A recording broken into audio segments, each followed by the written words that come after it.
Hello, Facebook family. I have decided to do this video. It has been weighing very heavily on my heart and on my mind as well. And it was something that I wanted to say early on, but there were so many emotions and so much pressure for me to go with the popular opinion about who George Floyd was.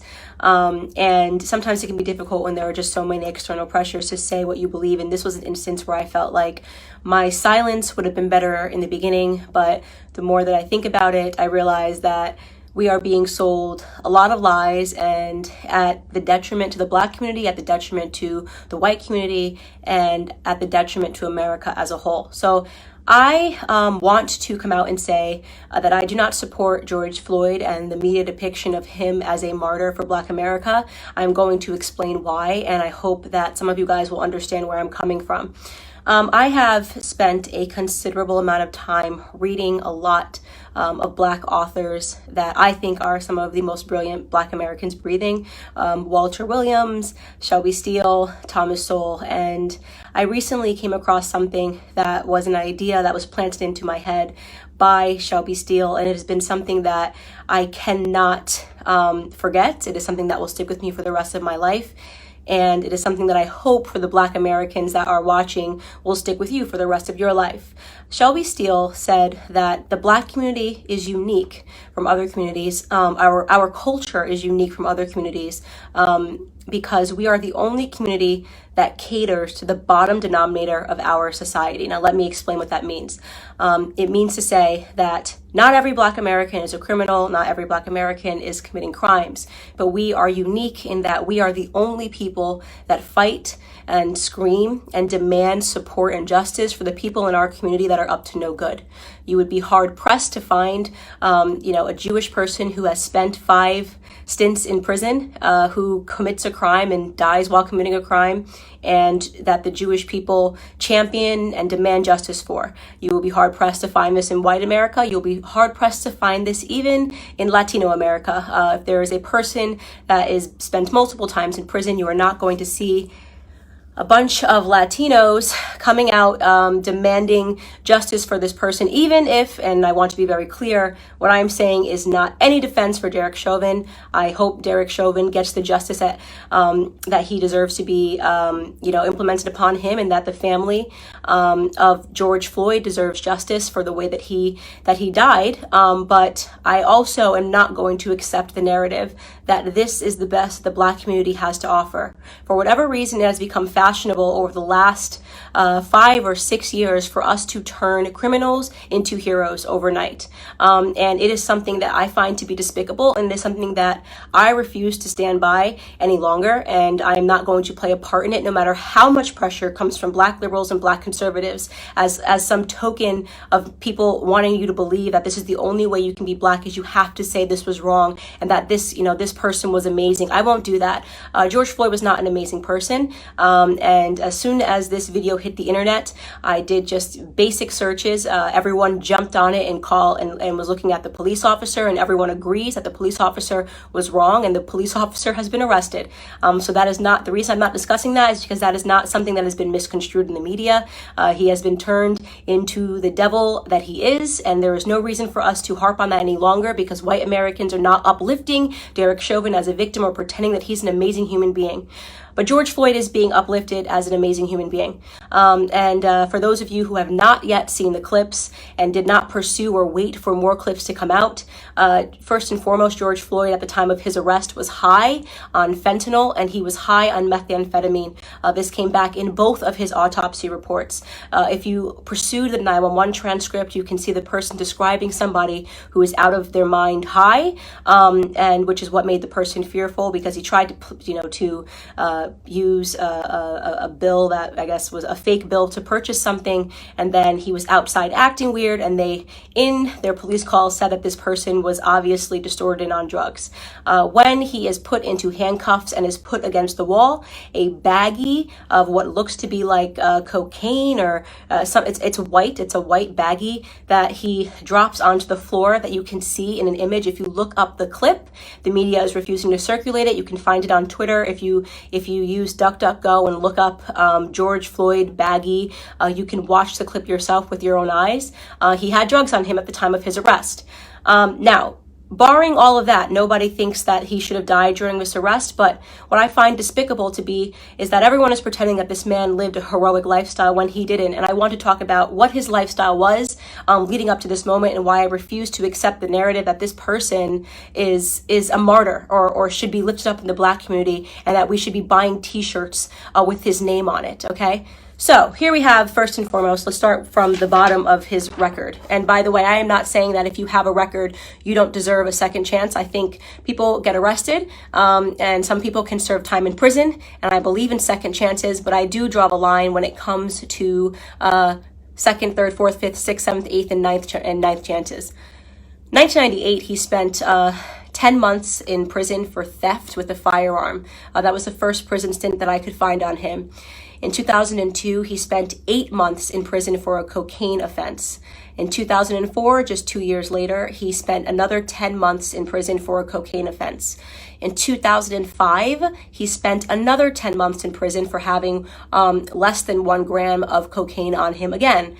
In 2007, and this was the biggest instant that I had that made me realize this was a horrible human being that I am not going to pretend was a good person.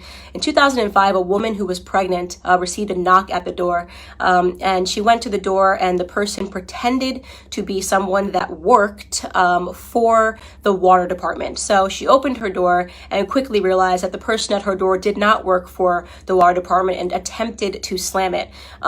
At the moment that she was attempting to slam it, a Ford pulled up and another 5 men jumped out of the car, and one of which was George Floyd, came up to the door and they forced their way inside to her home, inside of her home. Mind you, this woman is pregnant. At that point, George Floyd took out a gun and pressed it to her stomach. She was screaming, begging for her life, and he put her inside of her living room and instructed one of his criminal friends that was with him to watch her and to make sure she didn't leave the living room. So he was playing guard while they ransacked her home looking for drugs and money. They did not find drugs. They ended up taking, I believe, her wallet and her cell phone. Fortunately for her, her neighbor observed what was going on and caught the license plate of the people as they pulled off and called 911. And when 911 was able to, they were able to track down the car of which George Floyd was the driver, and they arrested him. And 2 years later, he was sentenced to 5 years in prison for that instance. Now, you can say the media is portraying it like he was just getting his life together after, being released in 2014 following that incident. He was just getting his life together and moved and was going to start afresh. I'd like to believe all of those things, and there's a gap, and he never got in trouble for 5 years until this incident when the police were called on him again. But you are defying common sense to believe that this person suddenly became an exemplary character but happened to be high on fentanyl and methamphetamine and trying to use a fake bill to purchase something. And so in my opinion, George Floyd was a criminal. He was a criminal. And just because he was a criminal doesn't mean he deserved to die at the knee of a police officer. But it does mean that I am not going to play a part of the broken Black culture that always wants to martyr criminals, who wants to pretend they were these upstanding human beings that just wanted to help society, that just wanted to reach out and uplift society. And he has a rap sheet that is long, that is dangerous. He was an example of a violent criminal his entire life. Okay, up until the very last moment. Now, again, I want to be clear. This is not a defense for Derek Chauvin. No one that I have spoken to, no one in the news is defending Derek Chauvin. He is getting what he has coming to him. Okay, great. But why are we pretending that this criminal should be upheld as a citizen, as a martyr in Black America? A martyr for a fake narrative, by the way.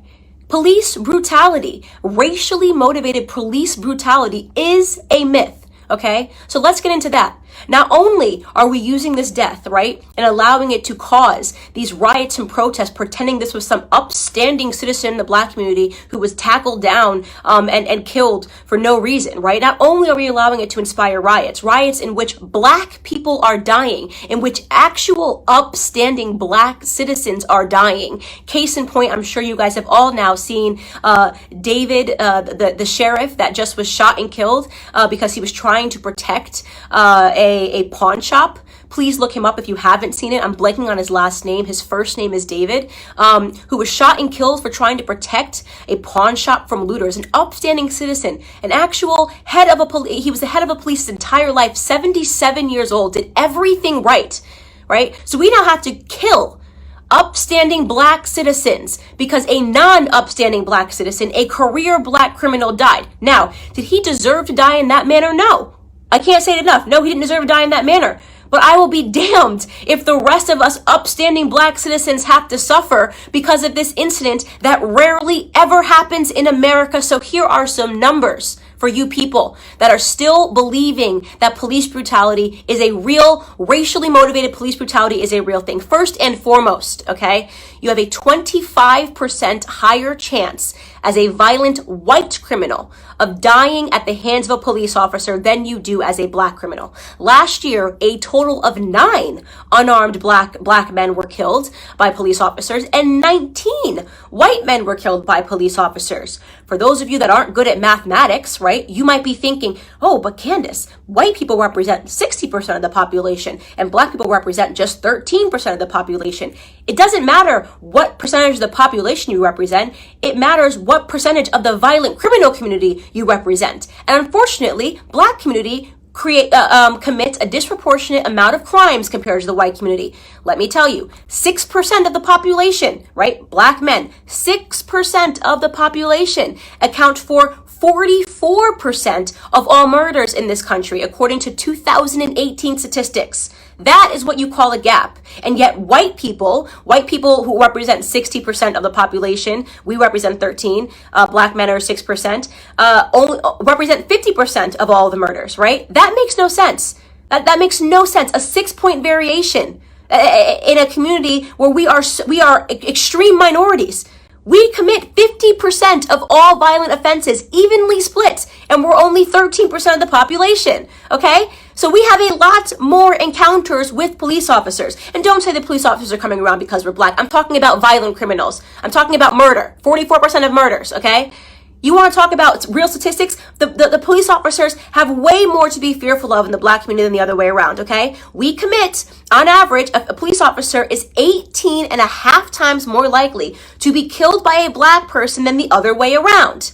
Okay, so this entire narrative is complete smoke and mirrors. It's all made up. It's just election fodder. It's white versus Black because it's an election year, not because Black Americans are suffering at the hands of police officers more than white Americans. Do some police officers do the wrong thing? Yes. I don't think there's anybody in the world who has not encountered a police officer and thought this person is an absolute jerk who is power tripping, whether you are Black or white. We know they exist. And we know they're always going to exist, by the way, because they're human beings. And sometimes human beings suck.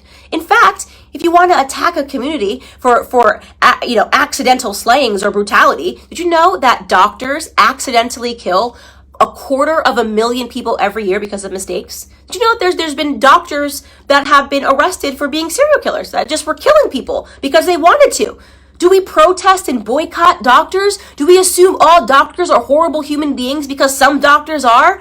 Or do we realize that society is not perfectible? People suck in every profession. It is no excuse to paint society with a broad brush. It is certainly no excuse to accept a Democrat narrative, okay, that Black people are being disproportionately hunted down by police officers because of the color of their skin.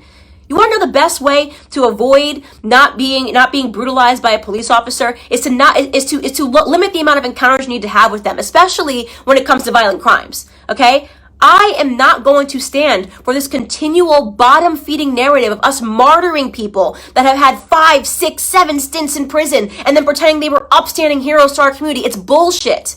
It's bullshit. Excuse my language. It's absolute bullshit. And I'm tired of it. I'm tired of having to play pretend. I'm tired of sitting here and being called a coon or an Uncle Tom because I won't play this bottom feeding game with you. If you want to hang up posters of criminals on your wall and talk about them as your martyrs, do it. Do it. You can do it. Kobe Bryant was my idol, okay? I'll keep a photo of Kobe Bryant. You can keep one of George Floyd and pretend he was an upstanding human being that just once or twice put a gun across a pregnant woman's belly. Could you imagine that woman right now? That black woman, by the way, right? Watching everybody pretend this person was an upstanding human being who just at the age of 42 and 5 prison stints was going to get his life together. I mean, it's embarrassing. We are embarrassing in that regard, right? This is why we have a cycle and a toxic culture, because nobody wants to tell the truth in Black America. It's so easy to be a victim. It's so easy to ask white people to bow down and apologize and do all these things for us. It's crap. It's crap. It's a lie. It's a farce. Our biggest problem is us, okay? It's why we don't talk about it when black on black crime happens. It's why we don't talk about it when 40 black people are killed in one weekend during Memorial Weekend in Chicago. We don't want to talk about any of that stuff. We don't want to talk about Baltimore. We don't want to talk about New Jersey. We don't talk about any of these places where black people are being slaughtered by other blacks, because that would mean that we had to be personally accountable, right? That would mean personal responsibility. We don't do personal responsibility in our community. We don't do it. We blame white people, right? We only point a camera to white people when they do something, even though we do it at a way higher rate to ourselves, right? We celebrate our drug dealers. We're the only community, right, that would ever create hashtags to free people from prison because they committed crimes, like free Meek Mill, free this rapper, free this rapper. How hard is it to not spend multiple times in prison? How difficult is that? Is that too hard for us? Is that way too high of a mountain for us to scale, to do the right thing, to be upstanding citizens? That is the call to action that I have for Black America with Blexit. Like, why do we keep fulfilling this narrative? What do you think the perception of us, by the way, is on the outside? You ever look at the comments? You ever go into like an anonymous blog and see what people say? Oh, just black people being black people. I see those racist comments. Oh, just black people got to riot. Black people got to be black people. You know how they are. Oh, just black people being ignorant. That is the perception when people get to be anonymous and talk about us. That's what they think about us, right? They think that we are the kind of people that will forever uphold criminals as the martyrs of our society, that we will never take account for the things that we do wrong, right? That we don't have it within us to educate ourselves to get ahead. And that for those of us that actually do it, well, we get called coons, right? You got Condoleezza Rice, she's a coon. Larry Elder, he's a coon. Dr. Ben Carson, brain surgeon, first ever to perform the surgery of splitting twins that are connected by the head. He's a coon, right? What a loser he is. What a stupid guy he is. Kanye West says he's not going to be told to do it because of the color of his skin. He's a coon. He's lost. He's in the sunken place. The sunken place. That's where we all are, right? Because we demand more and we will get more out of this society, because we're going to get ahead, right? That's what's going to happen. We're going to get ahead. Black conservatives get ahead because we don't subscribe to this narrative. Because you're not going to catch me outside trying to grab a TV pretending that it's because a martyr named George Floyd got killed. Okay? I'm a big believer that no matter what color you are, you do stupid things, you win stupid prizes. Okay? We have to do better. We have to teach our kids better, or we're not going to get ahead, right? Anyways, this is just a rant because I have been feeling super annoyed at these depictions in society. I have no apologies here to make. George Floyd is not my martyr. He can be yours. That's all I have to say to Black America.